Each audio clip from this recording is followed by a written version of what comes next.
Hello and welcome to another review here at Movie Mash. And today we're going to do our top 10 each horror original ranking. Now, we have our usual suspect over here on my side, Davey from the 80s over at Cinema Chop Shop.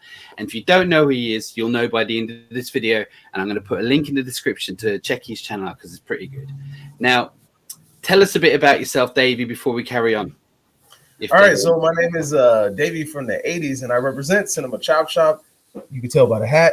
Anyway, so I do movie reviews, some reactions, not really a lot, trailer reactions, some, but not really a lot, movie breakdowns, movie news, etc., anything that deals with film. I'm in there. I mean, also dibble and dabble in other things, but mostly my calling is cinema. So it's in the name. But thank you very much for having me today, Senor Del Boy. Well, the thing is that, you know, for people who don't know, we've been doing this for a while. It's a good channel, and I wouldn't just say that, you know what I mean, because it make me look bad. Now, with this video here that we're doing, this is original horror ranking. Now, what that means is it not necessarily means our favorite horror movies of all time. It's just our favorite original horrors, which means it doesn't have any sequels, doesn't have any prequels, doesn't have any spin-offs, and there's no sequels in this, right? These films may have sequels, but we're talking about the original version of that film. Now, we possibly will do a sequel one and that in the future, you know, if you want. And now I just want to point out, whatever we say is all subjective. If I put in a number 10 or number 9 of a film that you don't like, don't start screaming and putting in the comments and going mad and losing and being triggered, right? It's all there you put that at number 10. Yeah, exactly. It's all subjective. Plus, you have to remember, this is top 10 favorite original. If it's in the 10, that means I actually like it. So 10 out of all the movies is pretty good. So without carrying on, let's get on to it. What is your number 10, Mr. Davey from the 80s?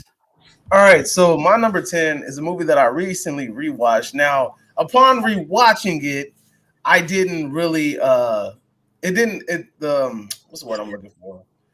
The replay value of it significantly went down, and it didn't age very well. But my number 10 is The Blair Witch Project. The reason I picked The Blair Witch Project is because when you really think about it, it was different for its time period. Like the whole it kickstarted the whole found footage thing. Everybody started doing found footage films afterwards, and you have to think about the marketing campaign behind this movie. The marketing campaign was genius. I mean, there was people that legitimately thought that they were going to the movie theaters and watching some found footage film of somebody that was in the woods and they ended up dying. And I was terrified to watch this thing because simply based off of the commercials, simply based off of word of mouth, like this was seriously a cult classic hit for what it was in the time period. So I have to go ahead and and it's just the idea of people wandering around in a camp and at night and losing their way and trying to discover this urban legend of this witch that's in a certain part of the United States. Like I said, the idea was original. And even though the movie didn't age very well, I still respect it for what it was and what it did for the culture. Well, I agree with you there, right? And a lot of people kind of give it that film a lot of stick about how crap it is, but it ain't. You don't see it, what's going on. You just know it. I used to go camping a lot with my friends. We used to sneak out and say we're staying at each other's house, but we go camping and take beer. We were all big tough guys with machetes and air guns and all kinds of things, and we'd hear a little crack outside the tent, and I'm telling you, we all turned into little children. I'm telling you. So when I watched that, I knew exactly when that bit with the tent, when they were all slapping us, I was, oh shit. Yeah, so I'm with you there. That I don't care what anyone says, it is original. You're right, exactly that. So coming in at my number 10 is Dusk Till Dawn. Now, Dusk Till Dawn, it came out around the mid-90s, obviously Quentin Tarantino and George Clooney. And I didn't really know much about George Clooney. He was, I don't know, on some ER or something. I don't care about all that. But I really liked it. I mean, look, it's a standout film. And you have to remember, like, this is like 2 films in one. Now, as we all know, it's as graphic as this is Quentin. Well, he didn't direct it. I forgot who. No, it was Robert Rodriguez. And he's a friend. He's in the movie. But the thing is that with this movie is that it's 2 movies. It's just I remember feeling like I wanted to see more of the first part of the movie, and then I wanted to see another. Like it felt like two movies, but I wanted to see the whole movie of the first one, and then the whole movie the second one. This film with all this practical effects, the acting, the characters, it was just for me. It's a bang up vampire. It's a vampire thing, right? Yeah. It's not quite. It's just. It just felt like a B movie horror with all kinds of tropes, and but it was just done so well with a great cast. But as I said, Harvey Keitel and is it Juliette Lewis and Isn't Savini in that movie too somewhere? yeah, he's in the Sex Machine. That's right. He has a Yeah. dick, has a gun and bullets, and he's actually really good on it. He's a lot of fun on it. Like, look, I know he's not an actor, but as I said, he was fun on this, so his part was just right. As I say, look, I just really like this movie. I think it's a fun time. It is original because I know there's 100 different movies in it, but it's original for what it was with the two characters being in this place. They made a reality out of it, and then this shit happens, and it's great. It's a lot of fun time. That's why it's my number 10. Now, That's a good number 10. That's a good number 10. Robert Rodriguez is underrated. I think he did Desperado too. Yeah. I know him and Quentin did what was that? Grindhouse. The Grindhouse, yeah, the one with the what's the name with the Terror and Terror and Death Rate. Yeah, so I think he was Terror, didn't he? But yeah, no, it's to say he's underrated. This film though, it's a lot of fun and it still holds up. Now, jumping in to your number 9 is let's see something with subtitles probably. No. Actually, it's Candyman. Oh, Candyman. Right. Candyman made my list, and the reason why is because when you did the story of Candyman is based off of the Clive Barker book from the Book of Blood. It's based off of a short story, and it's funny because I think when I listened to the short story because it was an audio book. It's based in like England, and Candyman isn't originally black, and the movie that we got was completely different than the story in the book. Yeah. It was like the idea was the same, but it was significantly different. And the thing is, you have to change it in order to make it a full-length movie. But going into the movie, first of all, this is the first time that we see an actual black antagonist in a horror movie, right? I mean, other than I was gonna say people on the stairs, but the antagonists weren't black in that movie. This is the first time that you've seen like a black antagonist. That's not from the blaxploitation era. So like you have like Blackula and then Blackenstein, and then you have like Ganja and Hess, but those are like the blaxploitation era films.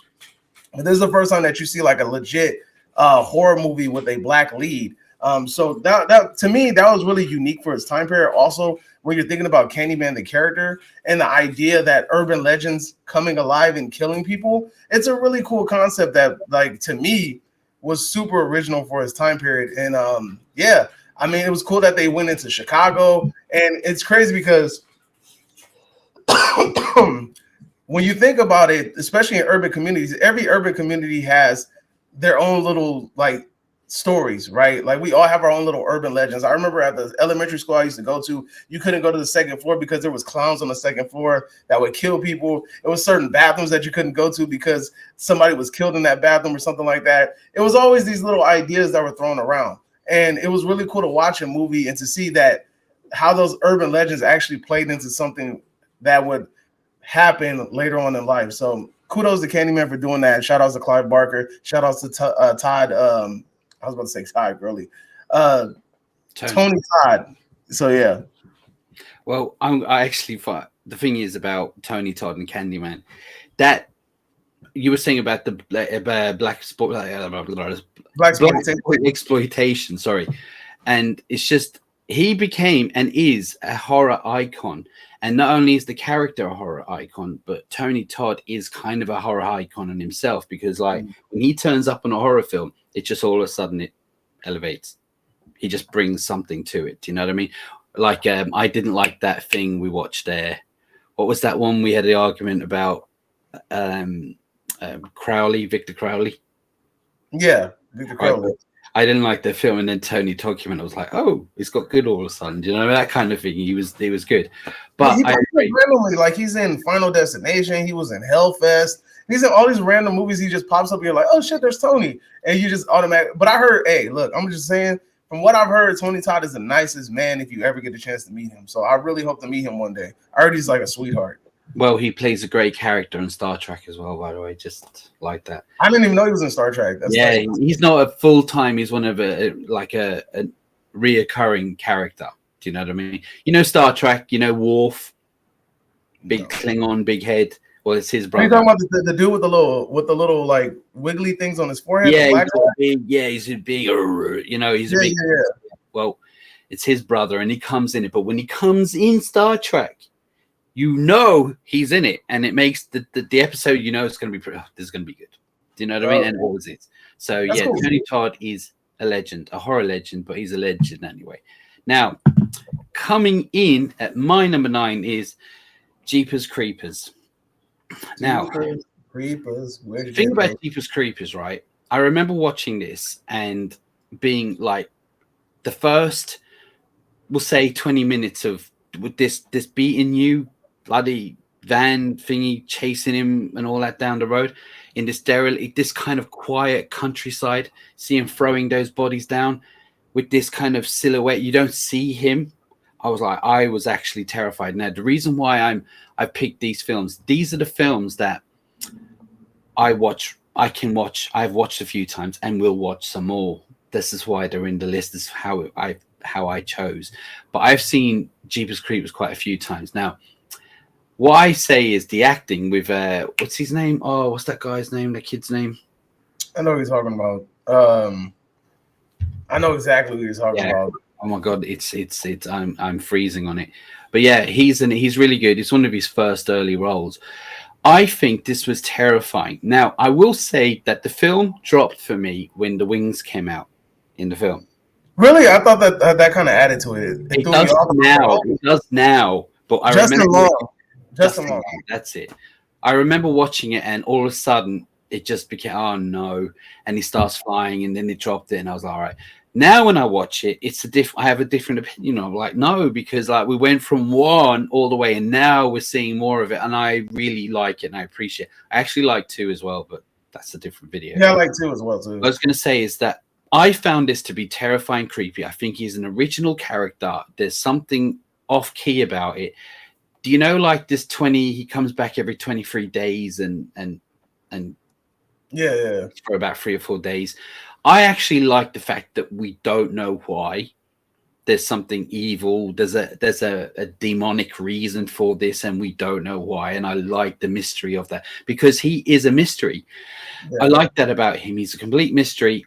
He's evil. He's awful, and he don't mess around when he's after something. And I think this film is got so much repeat watching.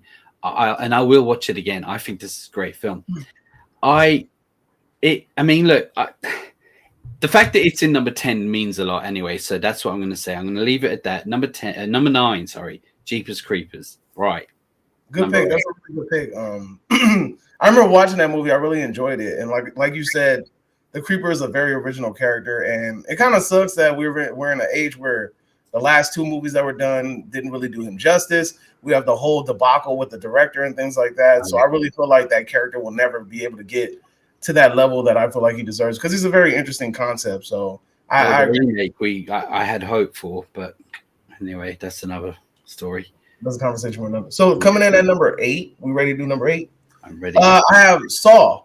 Now, I was kind of hesitant to put this one in there, but I had to really sit back and think about it. Saw 1 is a super original film. The concept behind it was original. I've never seen anything like it. I remember my reaction in the movie theater when he sat up. I was like, that fucking body just sat up. Like, you know what I'm saying? Like, and I was like, this motherfucker was alive the whole time, you know, and just the concept behind it. People being punished for the bad things that they've done and they didn't appreciate life and so on and so forth. The idea behind it was just so crazy to me. And then also, this movie kickstarted the gore movement again. A lot of people were like not really doing the whole gore thing in movies because I guess they were afraid that it was going to scare people away. This movie showed the gore and then people just flocked to it and they loved it. And then that's basically what launched not Lionsgate. What's it called? Twisted. What's it called? Twisted. Yeah, no. Oh, yeah, I know what you're talking about.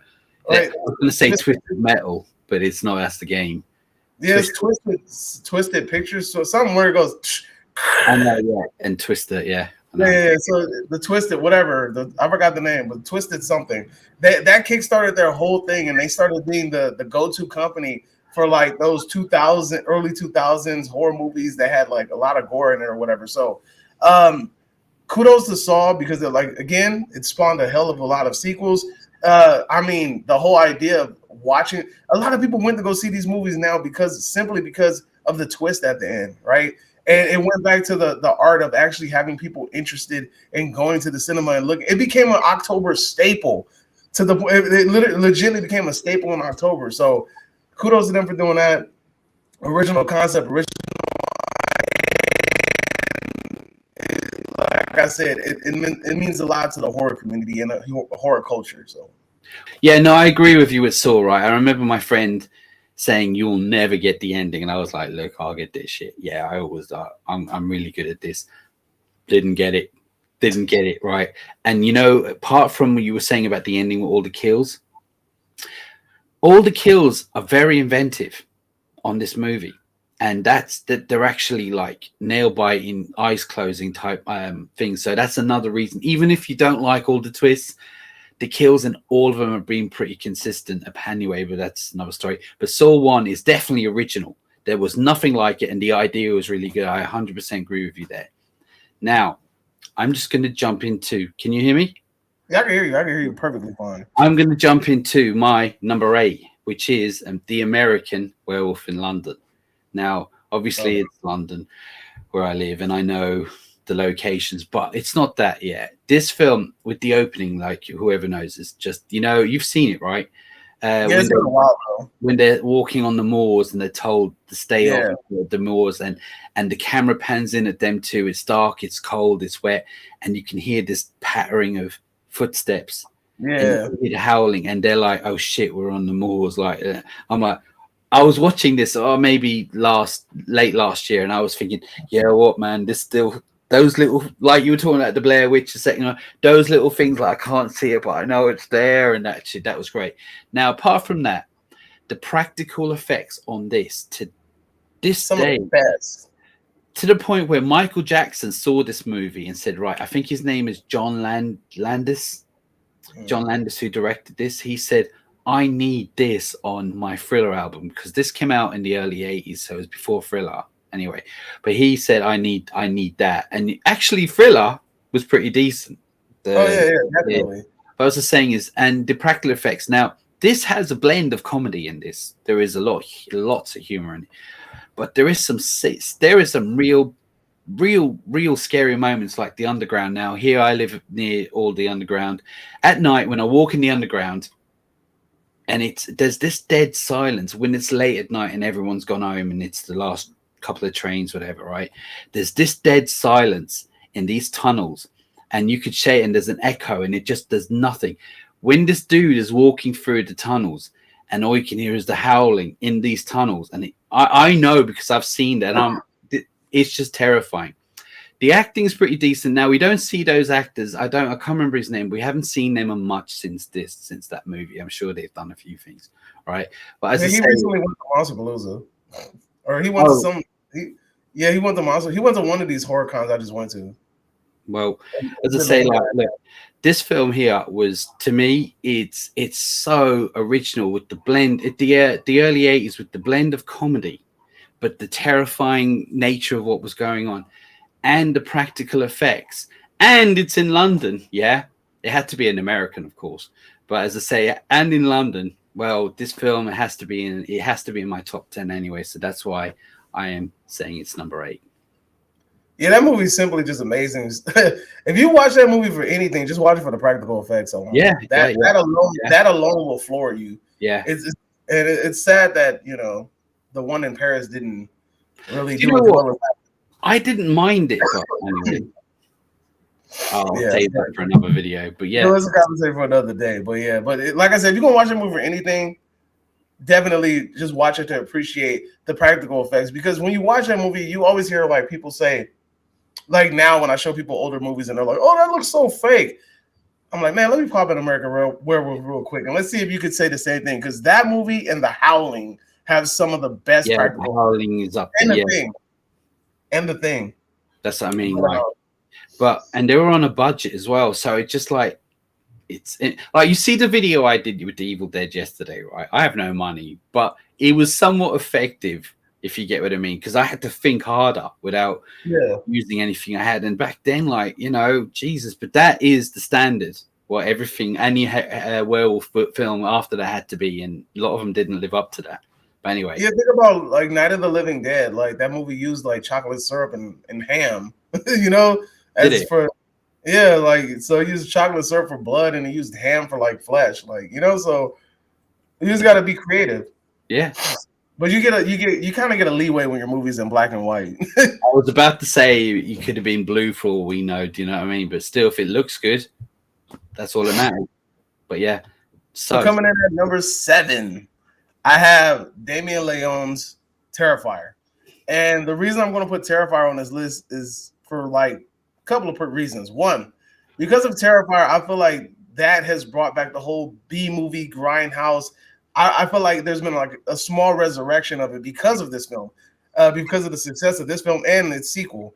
But then on top of that, you have Art the Clown, who's like this freaking menacing villain in this movie, and he's quickly rise to be like a horror star status, which is not easy in the horror community because we have a lot of characters that have been around for a very long time and they still don't get that kind of recognition. Like, you know, like people like the Creeper, but I feel like Art the Clown is more liked in the community now than the Creeper is, right?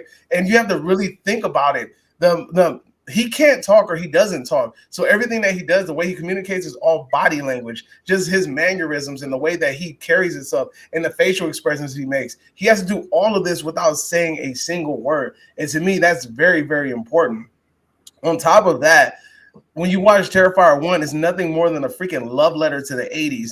Like a lot of people say, oh, that movie's stupid. It doesn't have a really good plot. It doesn't have really great acting. And when you think about it, you're like, it's not supposed to. It's supposed to be a love letter to the 80s. On top of that, that movie was crowdfunded by people in order to actually get it to come into fruition. So people aren't taking that into consideration. A lot of the money was used towards practical effects. And of course, there's not going to be a bunch of money allocated to actually signing big name actors. They're finding people that are willing to do the movie, that can act a little bit so that they can get the movie off the ground. But on top of that, the biggest reason why I love this movie is because it killed the horror trope.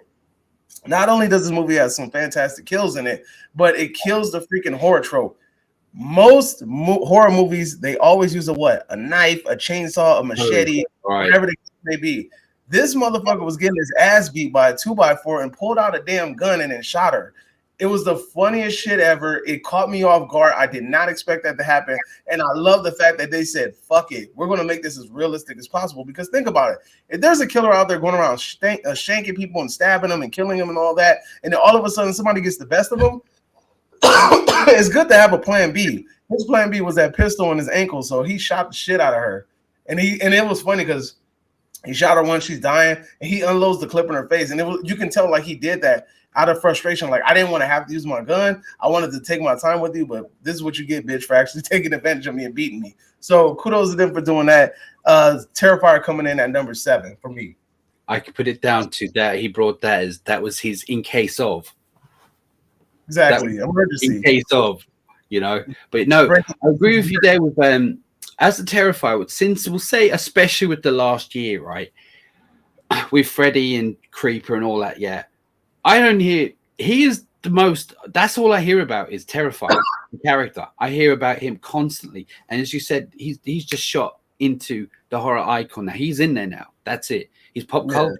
Yeah, and they did that. It started with part 1 and obviously 2. The thing is that, no, that's all I hear about him. He is a great character. I do like the film, and I remember we spoke about that because I had seen it after you, and you was like, yeah, and then I was like, oh shit, he just pulled out a gun. What? Bang, just in case. But yeah, that was a great movie. But now coming in at my number 7 is Jaws. Now you could say it's not quite a horror, but it is put down as a horror movie, and this film was terrifying growing up. It is still a lot of fun today to watch. And Steven Spielberg's like, I don't know, it wasn't his first. Duel, I think, was his first. But Duel was his first one, and Duel was made for TV.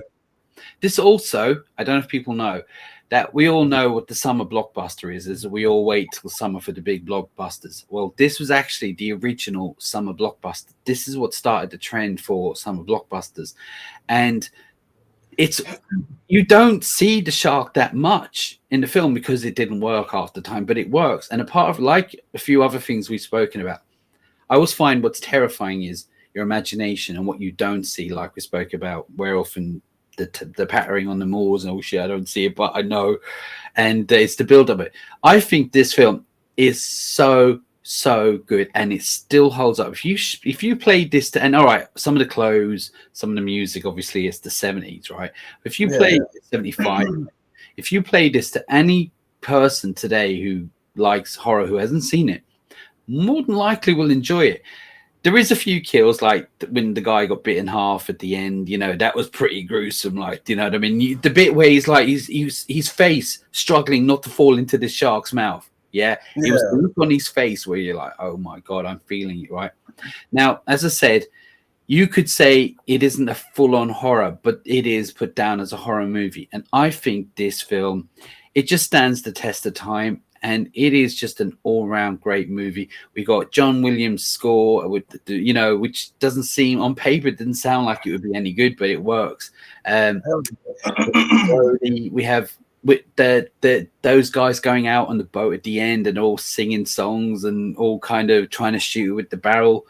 You know, that kind of like it's just kind of like an adventure movie at the same time. But when this shit comes up and you see the barrels come up, goosebumps come up, and you're like, something's going to happen. This thing also was like a megalodon, like Jason Stratham, megalodon. But this thing was huge.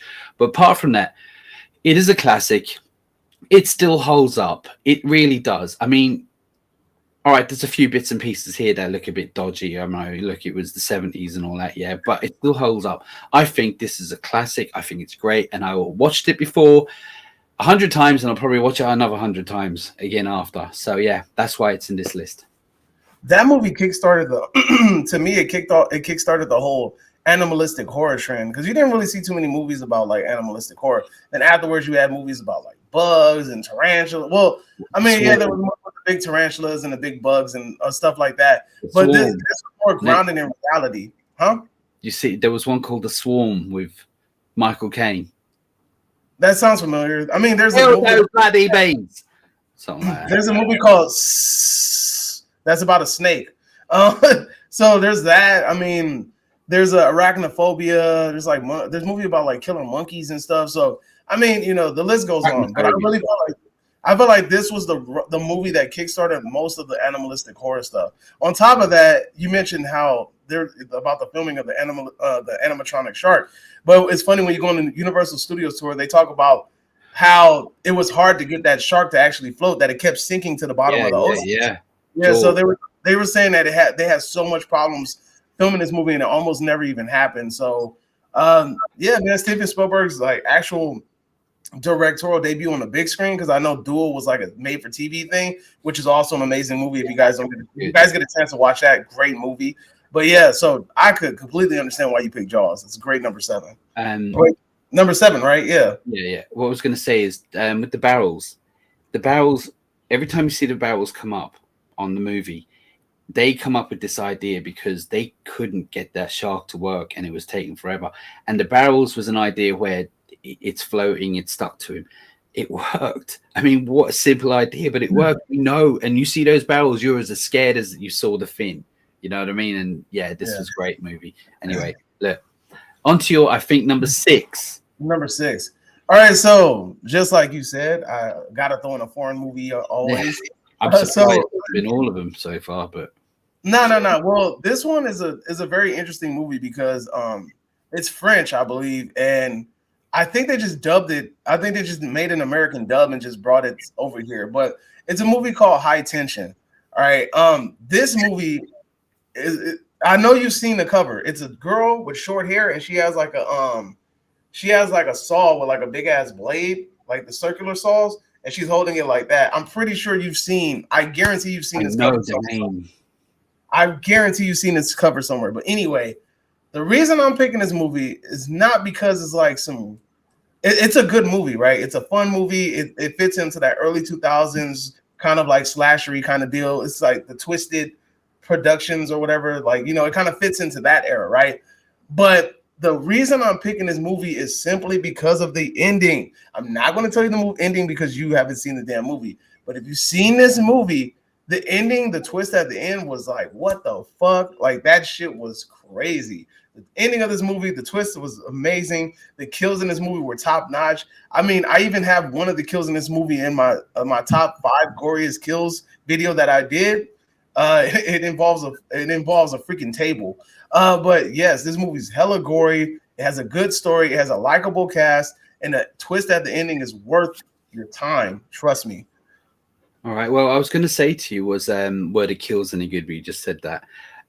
I might give that a try myself. It sounds good. High tension. No, I'm it's sure really you good. brought this up to me before, or I've heard that name. I've heard I it. think I brought it up to you. It's like your atypical cat and mouse horror movie. But like I said, the ending, the twist at the end is like, what the fuck? Yeah, you'll like it. All right. So what year would it have come out? 2000 something. So it's about 15 years old or so. Yeah, something like that. It All came right, out.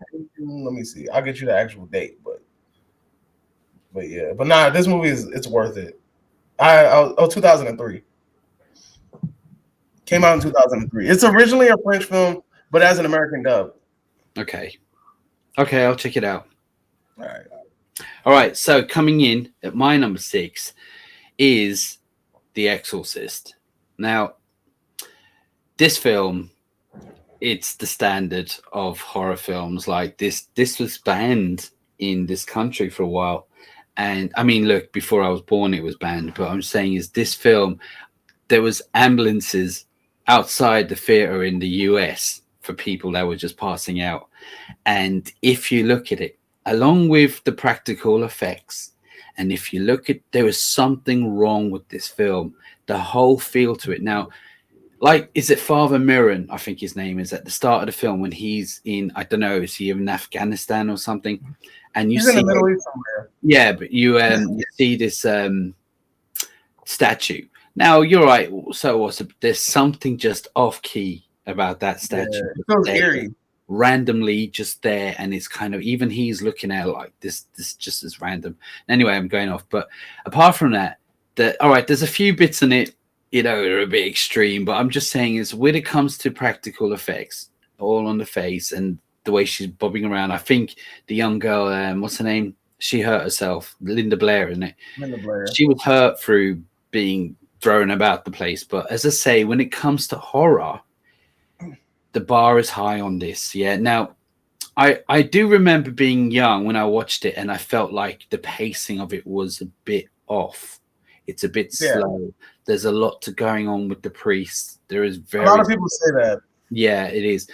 But I have to admit, as I say, as I've watched it as I'm older, I do understand. I do really feel like it's part of it. There's a build up, and we're getting to know the priests and what they're doing and why. I can't remember his name.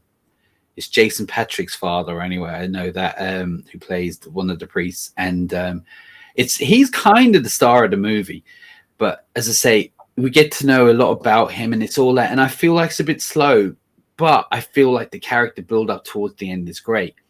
With Reagan, she and the voices and all that I tried to do in my video yesterday. Check it out, by the way. Evil Dead Rises. Check my video out. I do Reagan or whatever. But as I say, it's just the whole thing. Like the little things, like when she's speaking and he records it, it turns out it sounds like it's Latin, but it's English backwards, and it's all kinds of little things in this movie. You know, it's a terrifying movie. And if you watched it today and you've never seen it before, you wouldn't go, this. You would still go, shit, this is frightening. This is the gold standard when it comes to horror movies. This is what set the bar. And the fact that it was I think it was 1974 it came out.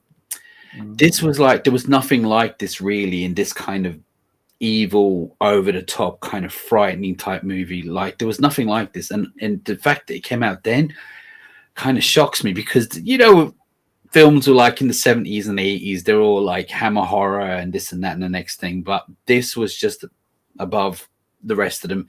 And to this day, it's still one of the most frightening films of all time. And anyone who loves horror will probably say that, even if they, as you say, some of the pacing and all that, it's terrifying. That last half an hour, the last third act with all that shit going on.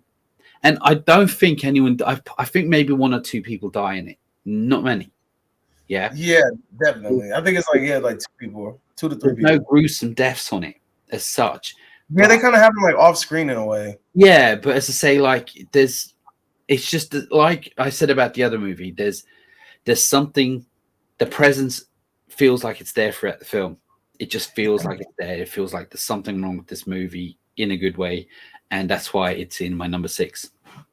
It's funny because I was gonna put this in my list too, but I was like, Derek's gonna pick it, so I'm gonna just go ahead and go another route. You've actually I had a feeling that you was gonna pick it, so I was like, what's the point of like, blowing kisses at Exorcist 2 times, But Exorcist really is the blueprint to like great filmmaking, especially in that era. And like you said, it really does feel like when you're watching something, you feel the evilness while you're watching the movie. It's just something about it. It just makes you feel so unsettled, especially if you're watching it alone or in a dark room or something like that, or at night.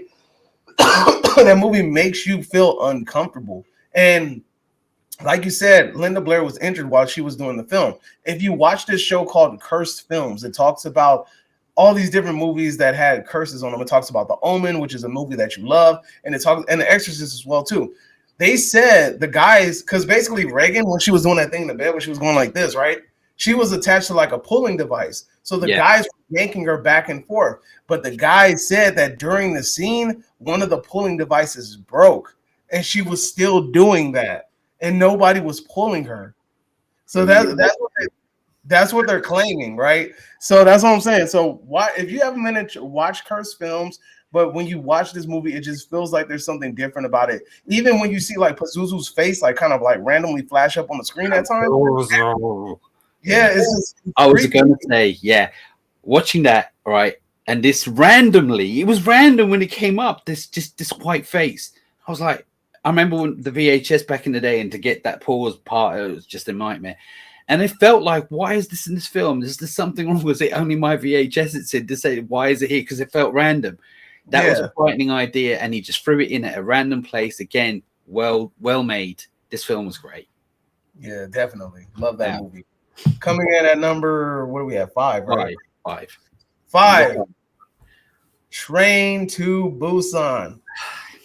Train to Busan single-handedly is one of the best damn zombie movies out there. Like, I'm conflicted. Like, I kind of want to put it as the best zombie movie out there. Now, I know we had a conversation beforehand, but it's okay about zombie movies, but it's all right. The reason why I want to give Train to Busan its credit is for 2 things. One, it's hard for people to actually make an original zombie movie, right? Like, especially when it was made.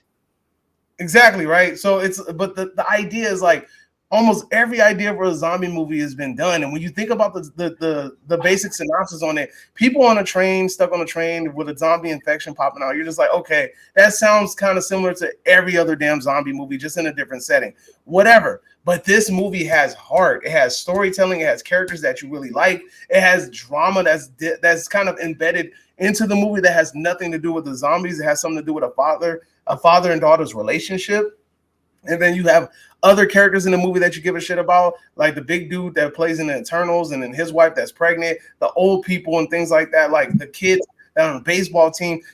Everybody has like a little bit of development, and you know a little bit enough about each of these characters to care about them a little bit, and you know who's the douche and everything like that. But the biggest thing that I want to say is I want to give this movie credit because it kind of it's one of the reasons, other than Parasite, this is one of the movies that kind of started getting American audiences to kind of start watching zombie movies, because Train to Busan had a hell of a word of mouth thing going on.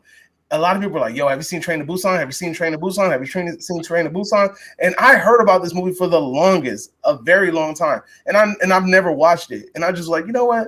Let me see what this movie's about. I think it was on a free application like Tubi or something. I was like, let's see what this movie's about. I popped it in, I pushed play. and I enjoyed it thoroughly all the way through. This movie has heart.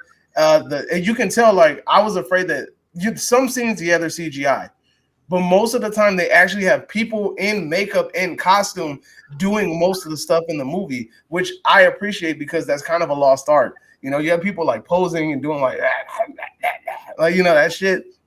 You know, so Train to Busan has heart. It's a really cool movie. It has a really good story, and it has a story beyond the zombies and beyond surviving. It has a purpose for survival. So that's my number 5. All right. Well, I want to do a top 10 favorite zombie horror thing, which I will do soon. So I didn't put this in my list, but it came in close because I did consider it.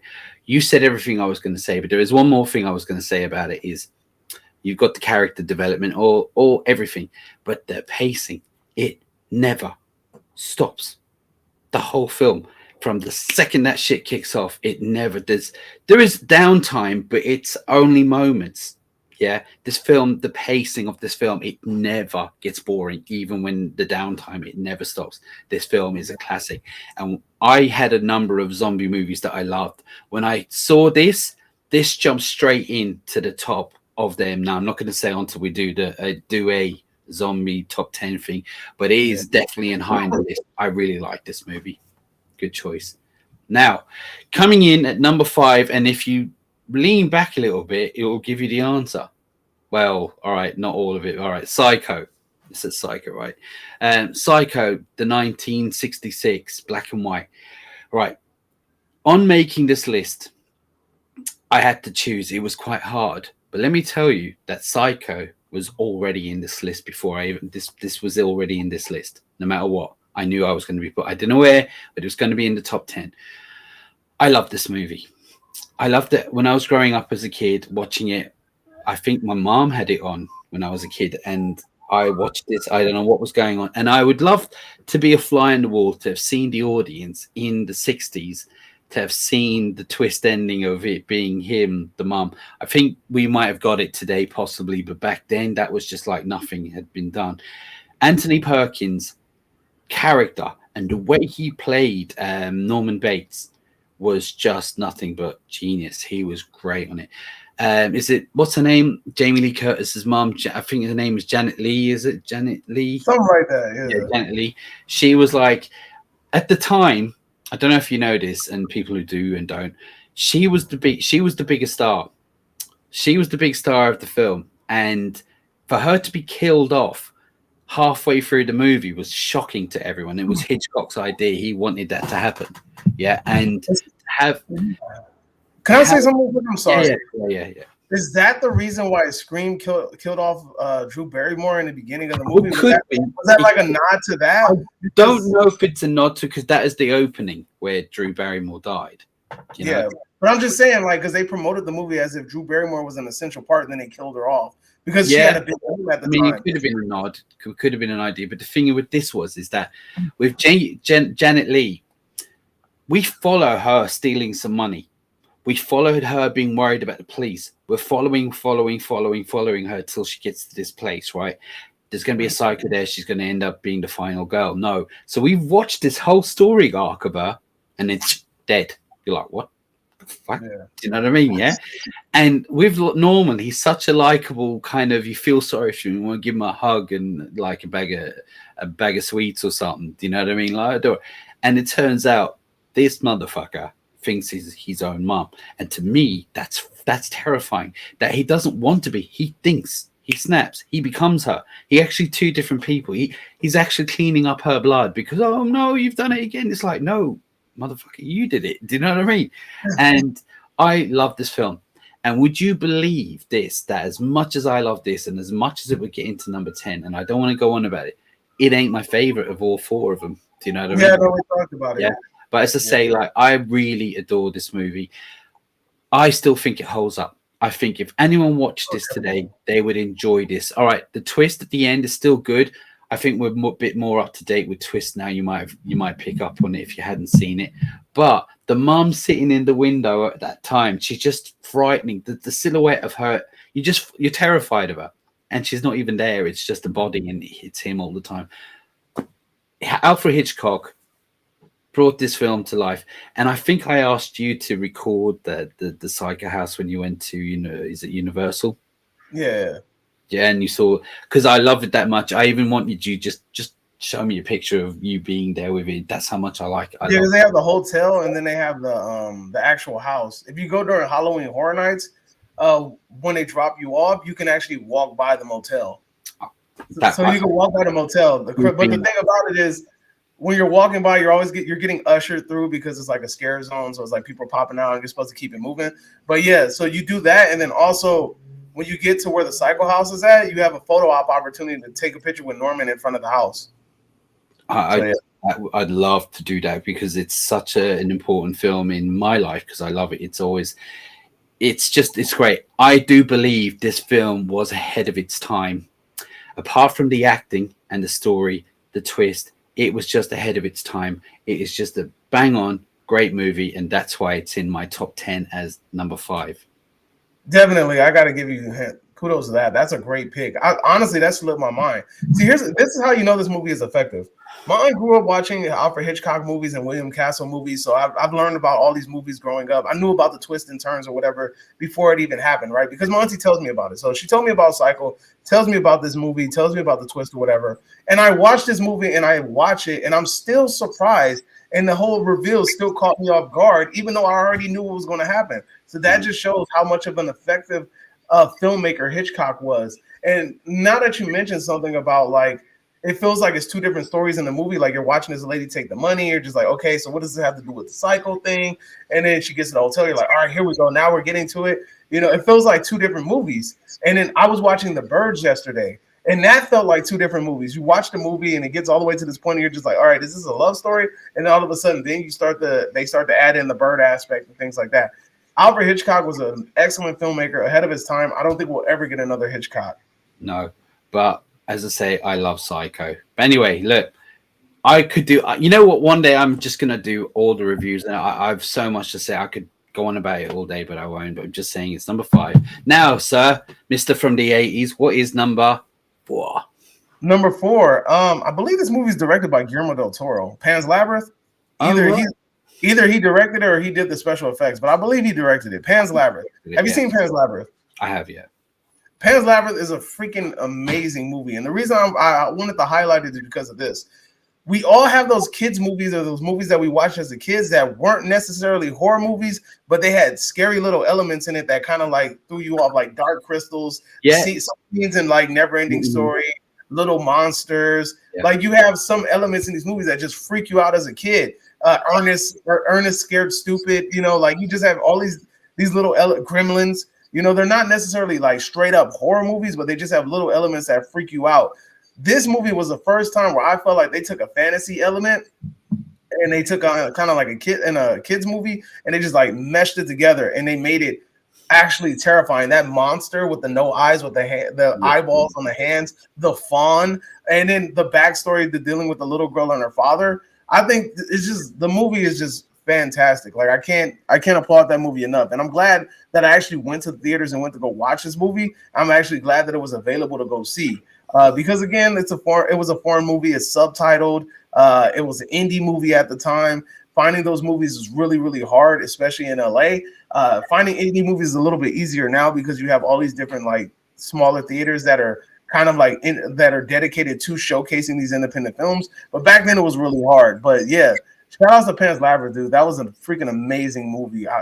It's a fantastic movie from beginning to end. I love the fantasy elements to it. It kind of feels like, it just reminds me of all the childhood things like the Bridge to Terabithia and what else? Like I said, Dark Crystals and the Never Ending Stories, and any movie that had to actually do with like different types of like prosthetics. That's what it just reminds me of. But it's really good. I love that movie. Yeah, it's good. I mean, look, I've seen it once or twice, and because of the subtitles, it drives me mad. And I'm terrible with reading and watching films and watching and reading. But what I do remember is what you're talking about, the practical effects, and they do feel like they're nightmarish, something out of a kid's movie, as you were saying, but there was that nightmarish version of it. Like, you know what I mean? Like if you took the Never Ending Story, like you said, and you turn some of those characters into, you put like the Mork at the end of Neverending Story, you know, the wolf. He's kind of scary, yeah. And the bat dude that was upside down, you know, at the start, you're like, that shit. You if you put that in Pan's Labyrinth, it wouldn't feel out of place, sort of thing. You know exactly. I mean? As I said, look, or even that one movie, Legend with Tim Curry. Oh, Tom Cruise, yeah, that thing, yeah, that had some great, the big horns, wasn't it? Yeah. You know, as I say, no, it's a great pick. I haven't seen it in a while, but I do feel like it's due and owed to be watched again. Thanks. But yeah, that was my number 4. All right. So what am I on? Number 4. Now, don't get triggered, people.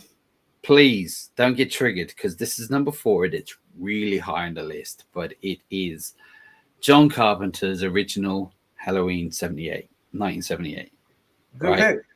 Yeah, it is. It's just, I know I've seen the way the Halloween fans and John Carpenter, well, not John, but Halloween fans, they literally go mental. I've seen it. Now, all right. So there's not much I can say about this movie that hasn't been said, if you know what I mean, right? Yeah. But what I will say is that there is something so good. Like, it's apart from the location, which I think it's supposed to be in one place, Illinois, and it's Haddonfield, it's filmed actually in California or something. People are moaning about the palm trees or some shit in the background. I don't know.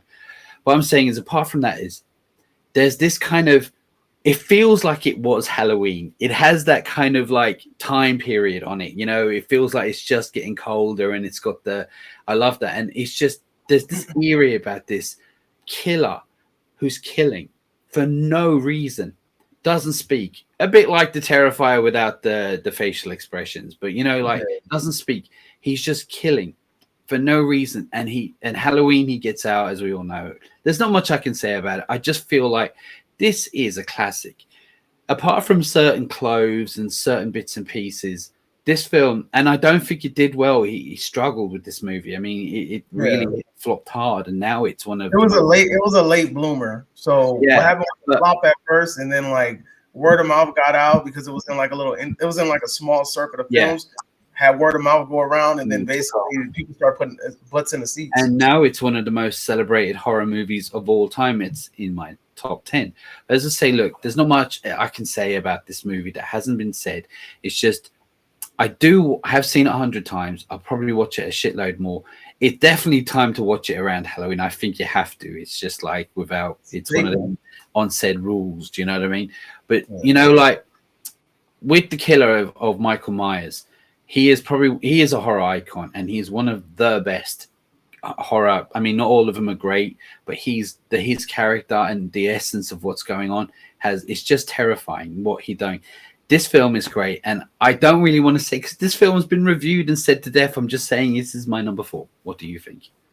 Yeah, I completely understand. Why is that number 4? Halloween is a staple of October. I mean, it kind of kicked off the slasher genre to what it is today. You know, everybody wanted the quiet killer that's a stalker. You know, and but at the end of the day, not everybody could do it like Mike.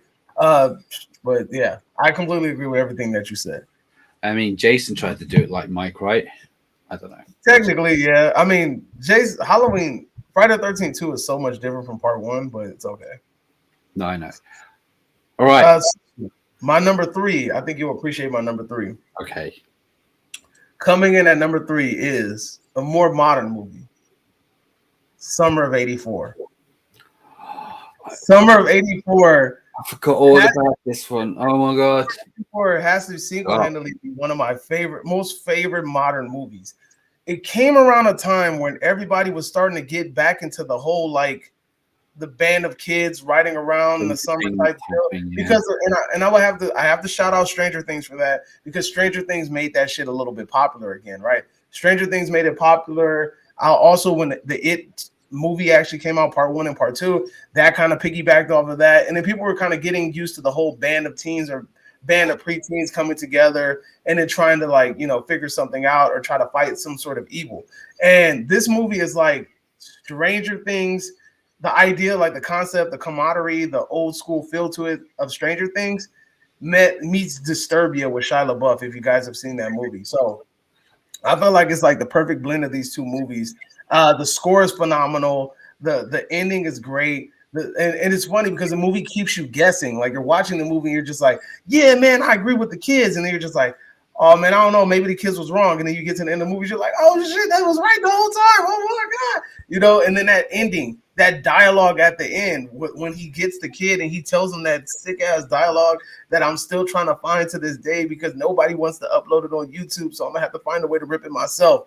But that dialogue that he gives that kid at the end, fantastic, while that score is hitting. And then just the score hits at the most perfect times, like when they're like, oh, he disappeared and we're looking for him right now. Then a little score hits like dun, dun, dun, dun, dun, dun, dun. And you see the little stair ladder from the basement come down and it hits. You're like, this motherfucker was upstairs the whole time. It's tight. I love that damn movie. But yeah, number 3, Summer of '84. If you haven't seen that shit, what the hell are you waiting for? Go watch that shit. It's an amazing movie. I should have been slapped. I forgot all about this movie, right? First of all, all right, this is how good this movie is.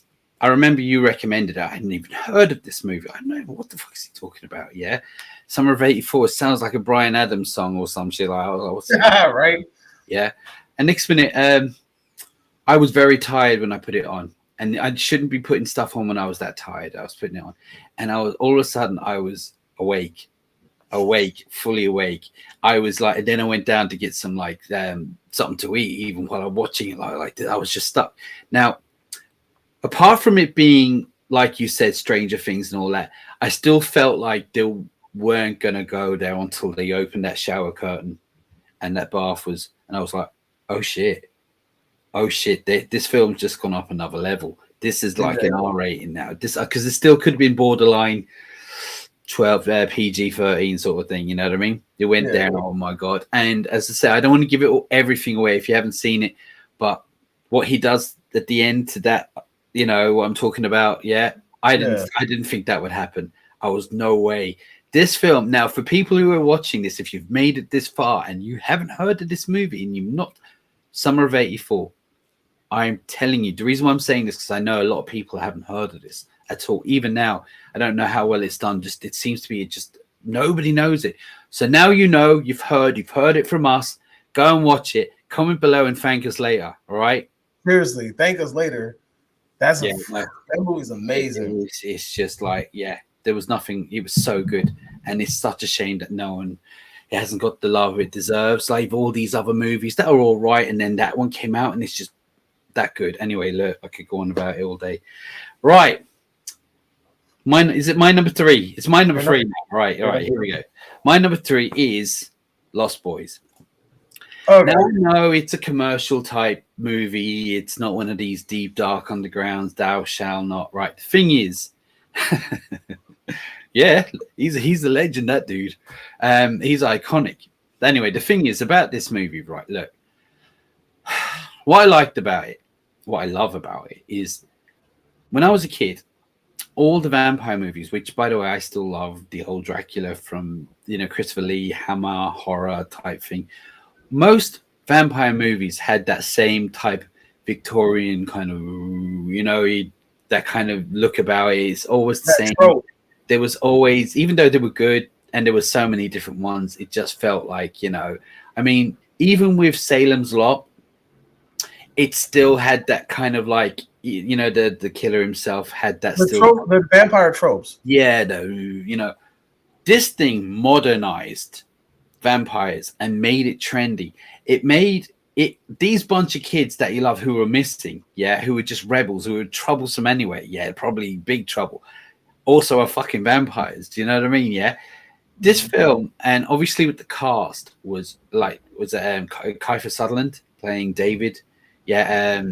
Jason Patrick. Is it Jason Patrick playing? Is it Michael, Corey Haim, and Corey Fell? All of them, everything, all of them.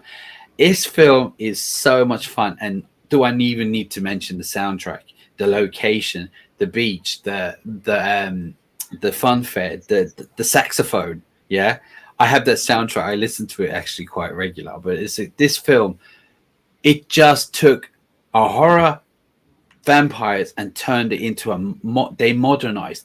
I actually think this paved the way for a different look of vampires and how vampires was. Now I think Near Dark came after this, and same as Fright Night and all that. But I feel like this film was like yeah, it's an original. There is no sequels as far as I'm concerned, because oh my god, I'm just saying this film.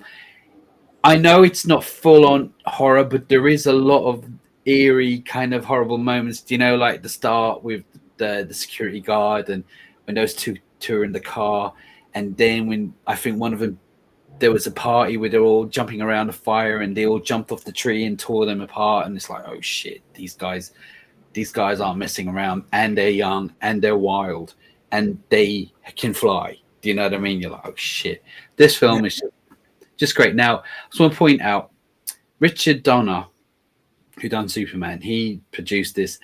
The director was Joel Schumacher. Yeah. Now, Joel Schumacher had forever apologized. He kept apologizing for Batman and Robin. Yeah. But I also feel like he needs to say, by the way, for Lost Boys, you're fucking welcome. Do you know what I mean? Because everything is Joel Schumacher associating with Batman and Robin, and he's apologized. I'm like, yeah, but Lost Boys? Come on, don't worry about it. Do you know what I mean? Anyway, look, that's why it's in my number 3. Yeah, what you just said right now about how they changed the genre about what vampires look like, that's spot on. It went from Victorian to glam rock. And it's funny because the saxophone player from the movie, he has become a huge part of pop culture. He's become a part of memes, all kind of crazy stuff. Yeah, definitely. And he even does a small circuit run of cons and everything like that. But the funny thing about it is there's this synthwave band that loves 80s movies. They love John Carpenter. They love all of them, right? And they contacted him to do saxophone work on their track, and he actually came and did it. And it's cool because their video is their video seems like it's it has Lost Boy inspired things. It's even part of the lyrics, come on, Lost Boys, let's stay alive, or something like that. It's in the lyrics. So it's you can tell that Lost Boys is a huge part of pop culture. Everybody loves it. Everybody loves the Chinese food box. So yeah. But yeah, that's a good number 3. Oh, Michael. The saxophone, I still believe. Anyway, that's all I'm saying. But yeah, great movie. Now, jumping on to your number 2. Number 2, another modern movie. I'm going to say Get Out, right? Jordan Peele's Get Out. And the reason why I'm saying Jordan Peele's Get Out is, for one, at the time you didn't really hear too much about black writers or black directors doing horror movies. It wasn't, and if they did do those horror movies, it was really cliche and really, to me, stereotypical. It was always this either psychopathic woman who was obsessed with this guy or something, or obsessed with this guy, and then turns out he has a girlfriend or something, and she tries to kill him. I think Beyonce was in a movie like that or some bullshit. And then there's also the other thing where the dude's psychopathic and he's some crazy stalker boyfriend and he's trying to kill the woman or whatever. There were always these tropey feelings dealing with any sort of horror elements in black movies. Jordan Peele said, nah, fuck all that. And I was actually surprised because when I heard Jordan Peele, I'm like, I don't know. He's a comedian. I don't know how this is going to translate into actual film. But then a lot of people say a lot of comedians have a lot of dark, a lot of comedians are kind of dark-minded, no pun intended. And when I saw Get Out, I was like, wow, this was a really, really original movie. You're watching the movie, and you're like, what the hell is going on here? These people are being weird. You have the guy just this is the guy that got disappeared at the beginning of the movie. He pops back up, and you're just like, why is he acting different? Why is he, what did they do to him, right? And then to come out with a big reveal about what the family was really doing. And just Jordan Peele's way of flipping different songs and trailers. And just, I don't know, man. Jordan Peele is a really, really good director. And even though I didn't like Us, Get Out to me was that was what it took to take him up to the top. He's already in directorial discussions among up and coming directors and his contributions to the horror community. And because of him, you have a lot of different movies mimicking this type of movie, right? I've seen so many movies that take racial elements or racial talk and they try to implement it into their horror movie, which some have been done successfully, like the TV show Them, but then a lot have been done unsuccessfully. So kudos to Jordan Peele for doing that, kickstarting something new and kind of opening up the door for a lot of different black directors and stuff to come in. But let's not forget that the director that did Tales from the Hood is also black, and he's done a lot of great work as well too. Just want to throw that out there. Okay, well, first of all, that's a great modern horror movie. It really is.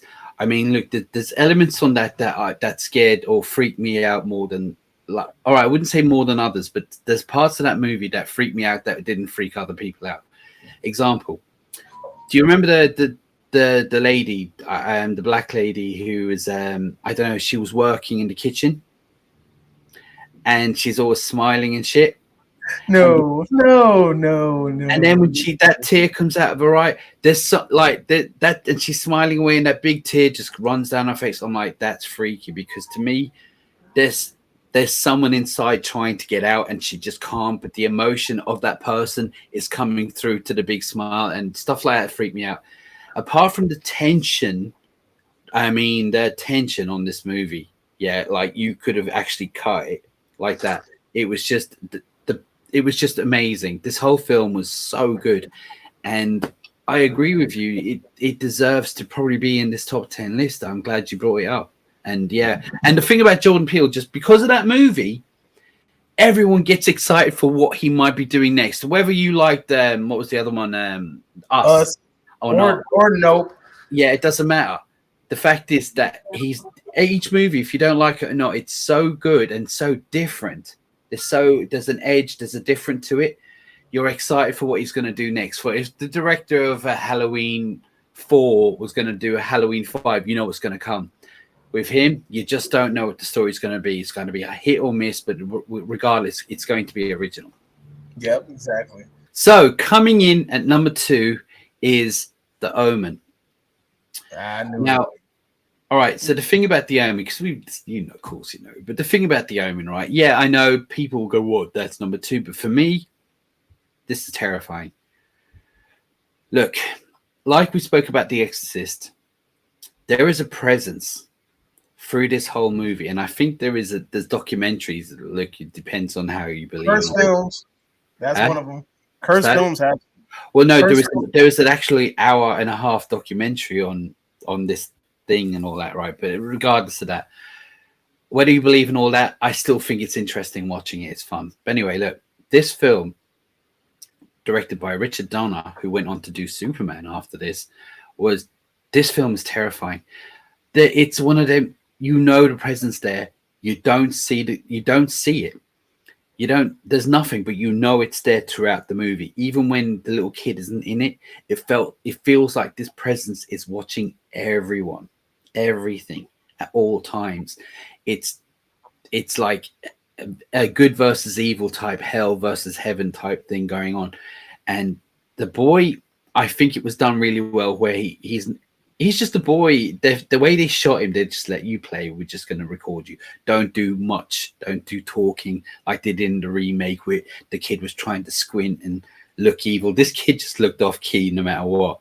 What I was saying is that the kid, like, all right. So even when the photographer, I've forgotten his name. He's actually a horror icon as well, in a sense.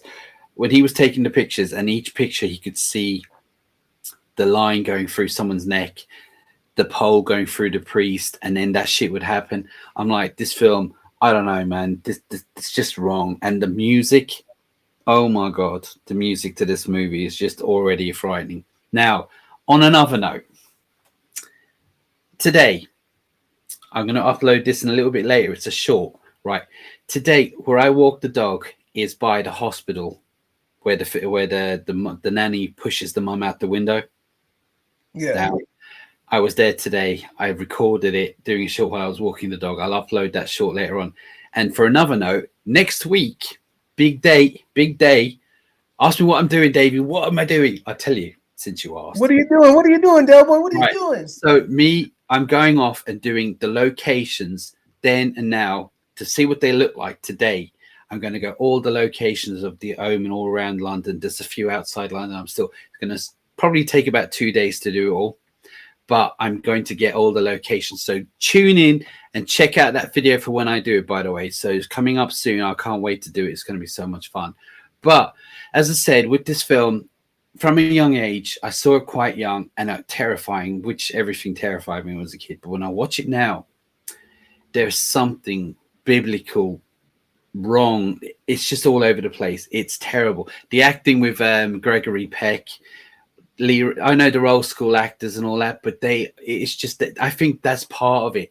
And is it because it was in the 70s that made it more frightening? I don't know, because it felt like an era that was just frightening for it to be in the 70s for some reason when I'm watching it. This film terrifies me even today. I think when it comes to horror, this has to be on anyone's top 10. Again, it's what you don't see. You have the dog, you have the nanny, right? The woman who plays the nanny. I've seen. All right, she's on a few other films. She's kind of a famous English actress, especially back in the 80s and all that. And you might have heard of a film called The Craze. I don't know if you've heard of The Craze, the gangsters. The Craze or The Crazies? No, The Craze. The two gangsters. They're dead now, but they were notorious in London. They made a film. She played their mum in the film, and I was scared of her more than them because I've seen what she makes me on edge after seeing her in The Omen. That's how good she is. The acting on this film is just great. Even the kid wasn't a great actor. He didn't do shit all. It's just the way he was shot, the way the director used him, did all that. This film was absolutely terrifying. The only thing I won't be able to do on the location is the animal scene. Do you remember the animals jumping on the car and all that? Yeah, that's gone now. It's completely gone. But the thing is that this film should be in anyone's top 10, and terrifying, horror, evil, kid. This film, like the pole going through the priest when he's there looking up, right? There's another scene with the glass, right? Yeah, I was going to say the guy who took the pictures, he's there constantly looking, and he bends down, and that truck decapitates. Sorry, it's hay fever season, allergy season. He cuts his fucking head off. I'll say the word. All these things. I love it. So look, there's not much I can say. Another movie that, to me, that's another movie that also gives off eerie vibes. Like when you're watching it, it's just something wrong. It's just something dark about it. Just something dark. It feels like the devil is actually in this movie and he's watching the whole time. He's there. Like he's sitting there, like, ooh, that's my favorite part. That's it. Watch this. Look what I did to this guy. Do you know? But you saw that. Yeah. I even showed him the pictures and he still lost his head. But anyway, as I say, look, I can't recommend this higher. I love it. It's 1976. It's now 47 years old. Still holds up. The only thing that doesn't hold up is probably the clothing on the movie. Do you know what I mean? As I say, but as a horror film, it's terrifying, and it's always what you don't see. Your imagination races. That's all I have to say. I'm not going to say any more about it. What do you reckon? Now, that's like I said, we talked about everything about this movie. The movie is amazing. The presence about it, and then when you watch documentaries that talk about the hardships that they had, a lot of people died that were working on this movie, right? A lot of people. There's a whole lot of darkness and evilness that's attached to this movie. So if you guys get a chance to watch this movie, watch the movie, then watch the documentary after, and it's going to make you look at this movie way differently, right? But yeah, definitely The Omen, number 2, great pick. So before we do number 1, you wanted to do something special? All right. So because look, with these horror originals, there is about 1,000 of these that we could have probably done, right? But I felt like it'd be good if we just did a few honorable mentions that didn't quite make the list, but came close, if you get what I mean. And I'm sure you got 5 you can name off, or 4, 3, whatever. All right. So let's see. Even though it's not full-on horror, I still love this movie, The Guest. Amazing soundtrack, dark elements to it. We also have Psycho Goreman. If you guys ever heard of Psycho Goreman, that's more of a horror comedy, but at the same time, like, you really appreciate it for like this quirky Power Ranger type-esque feel. There's a movie called The Ugly. I don't know if anybody's ever heard of this fucking movie. I think it's Australian or something. But the movie was featured in In the 90s, there was this tape that came out, and it was called The Boogeyman.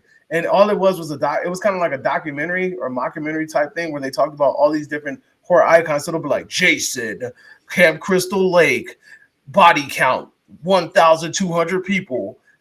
You know, and they just talk about like it's done in such a way where it feels like you're watching a pay-per-view event, and they're like talking about the person. Did my camera just glitch? Yeah, it jumped. The Omen, bro. I'm telling you, this is because we talk about these damn movies. Anyway, The Ring. I wanted to also give a shout out to The Ring. Ringu. I mean, that's a super original idea that not too many people have touched. There's a Spanish movie called Tigers Are Not Afraid. Love that movie. I don't know if you have this on your list, but Nightmare on Elm Street, I wanted to shout that out. Exorcist, we talked about that earlier.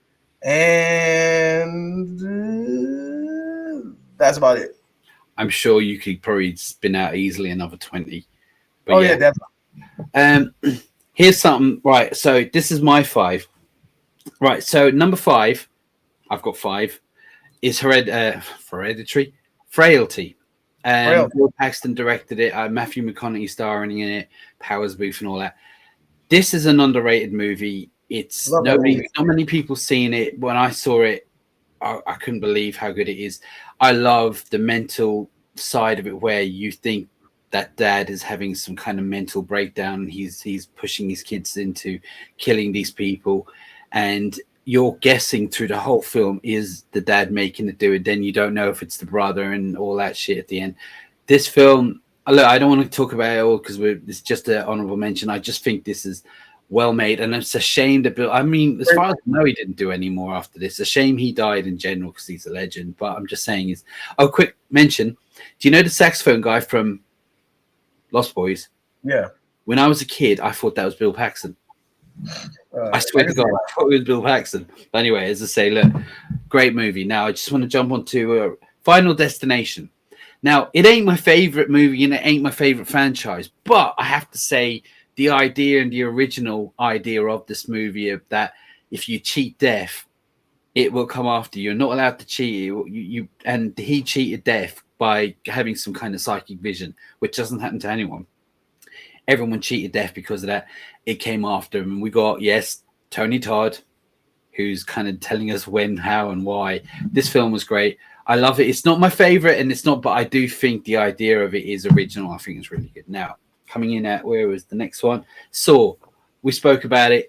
Original, different, hadn't been done like this before. The idea of he wanted to get revenge on people who, not revenge, but he wanted to punish people and give them the option to try and fight for their life or whatever. You know what I'm talking about. Give them a chance to appreciate their life because he felt like they were taking thing because that is a great idea because he kind of is the hero in a sense. But anyway, look, that's another one.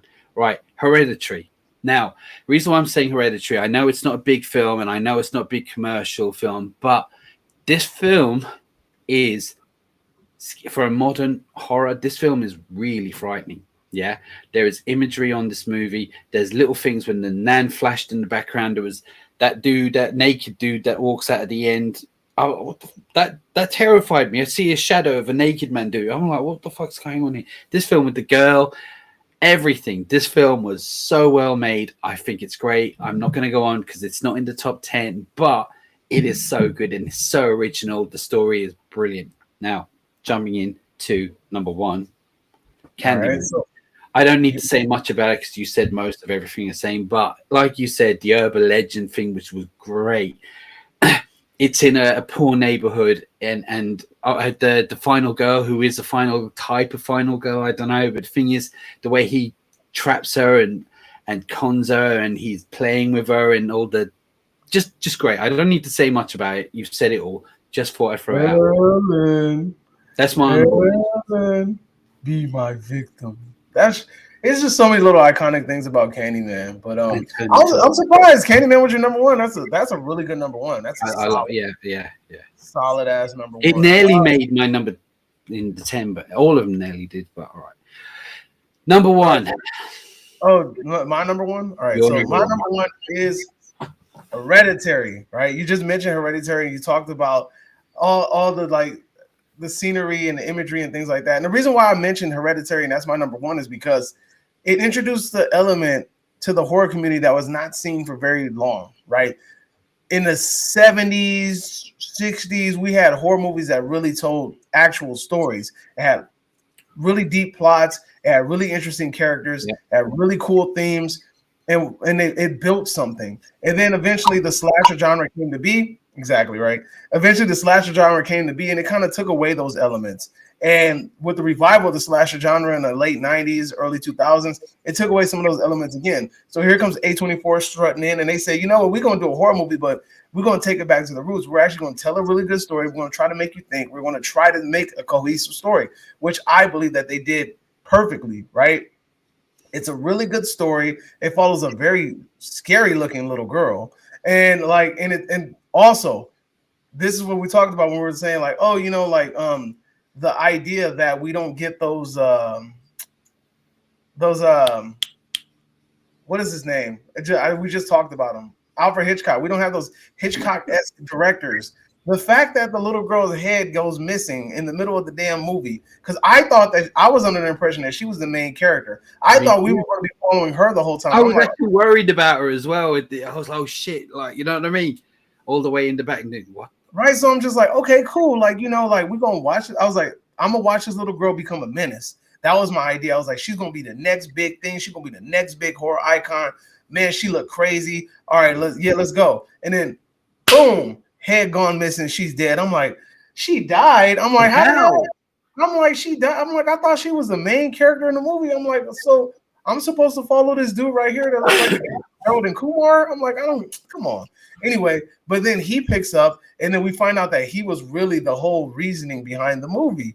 Like I said, this movie does a really good job at making you think. It takes it back to the original art of storytelling, and I really do like the cinematography, the settings, and just them just using background things and noises and scenery and imagery just to kind of instill that fear into you. We don't see that with movies anymore. You see all jump scares. Every scare they try to get you with is actual physical.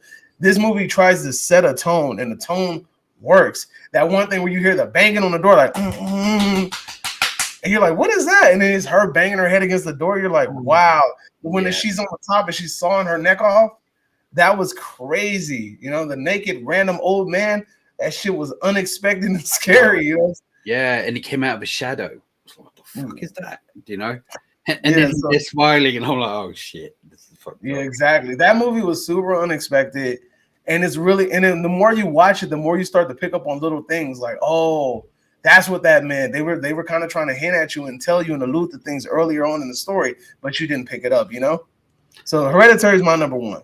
All right. So I just wanted to say that about something. There's a scene on that film that a lot of films don't do, and they didn't. It was the way it was done. So you're worried about this little girl in the back of the car. I was, because she had this nut allergy, and he had smoking, or he was drinking, and he was driving his shit. Yeah, she's choking. But you know the head. You know when the head comes off, and he pulls up, the camera lingers in the mirror and his face before he looks behind, because he knows, and you haven't seen what happened either.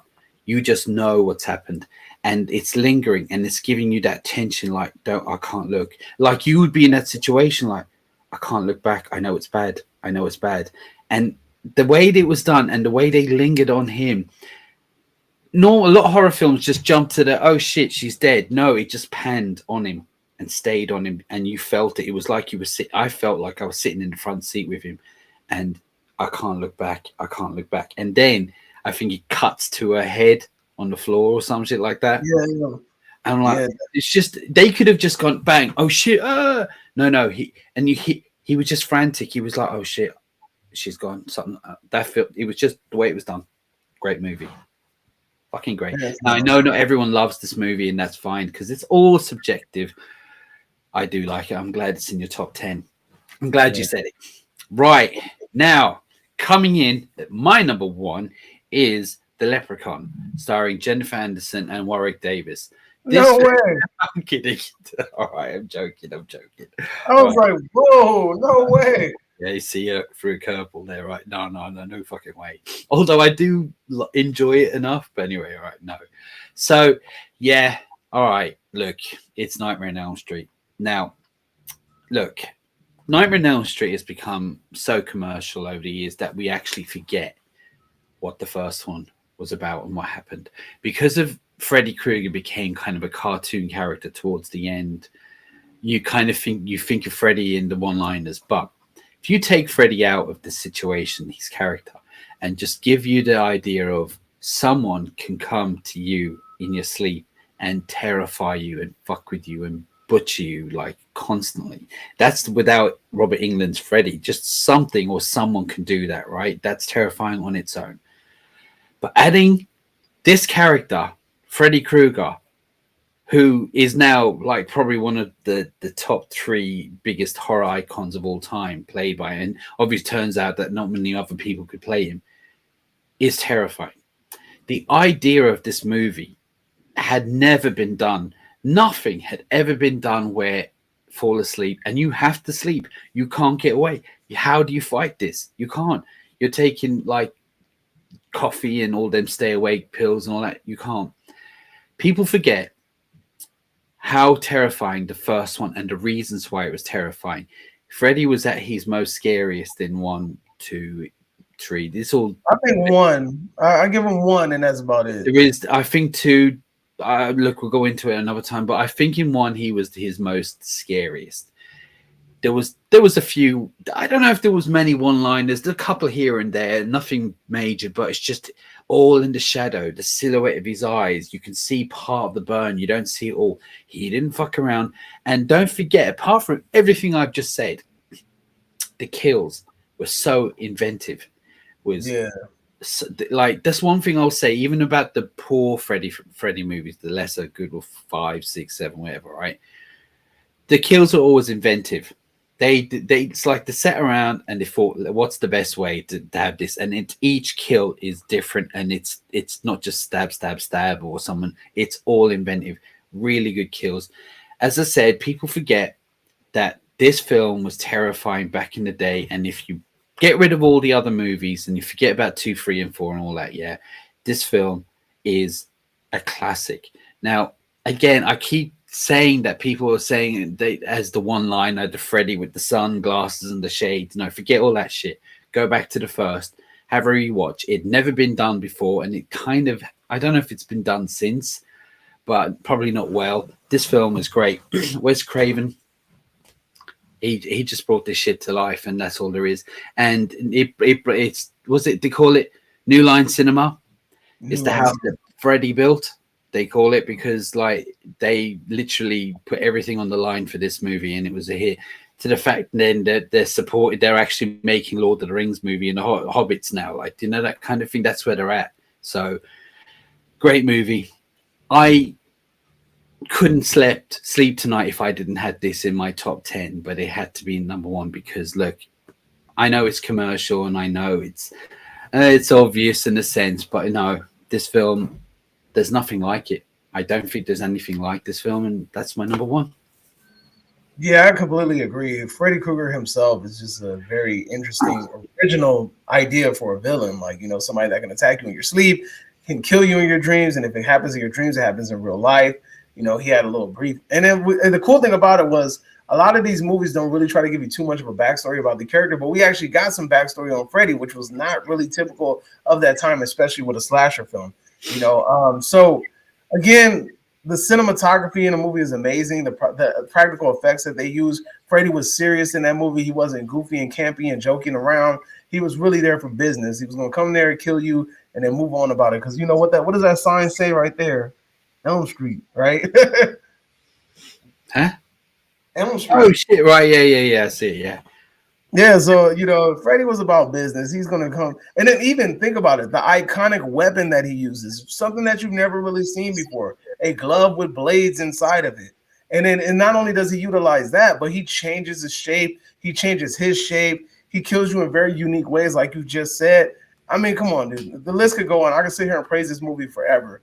The movie is a masterpiece when you look at it. And it's an original idea. It's not taken from anything. It's not taken from a book or anything like that. The man came up with an idea and he followed through with it. And hats off to him for doing it. Amazing movie. Okay, so goodbye. So yeah, there's our top 10 I don't know if you all agree with this or not, but I had fun making this with you. It's a long old Like, video. it was fun. This. But the thing is look, these 10 may not be our actual favorite horror movies. There might be some that are in our top 10. These are just the original without sequels and all that. And it's not an easy job to do. I reckon, like, doing the sequel, original horror sequels will be a nightmare to do, but will be fun doing. But I had fun doing this, and I'm glad you joined me. Now, again, I said it at the beginning of the video, and I'll say it again. This is Davey from the 80s over at Cinema Chop Shop. And if you're watching here and you like who he is, I'm going to put a link in the description below and go and check his channel out and subscribe. It's great. While I say subscribe to his, I'd like you to all subscribe to me because I'm very close to 500. And I've been going for like 2.5 years now. Come on, help me up to 500 now, for God's sake, right? But anyway, look. I'm going to let it out there. Thanks again for joining me. Come and check out my omen thingy soon that I'm going to be doing soon. But in the meantime, I'll be doing some other things, so make sure you subscribe. But for now, and until next time,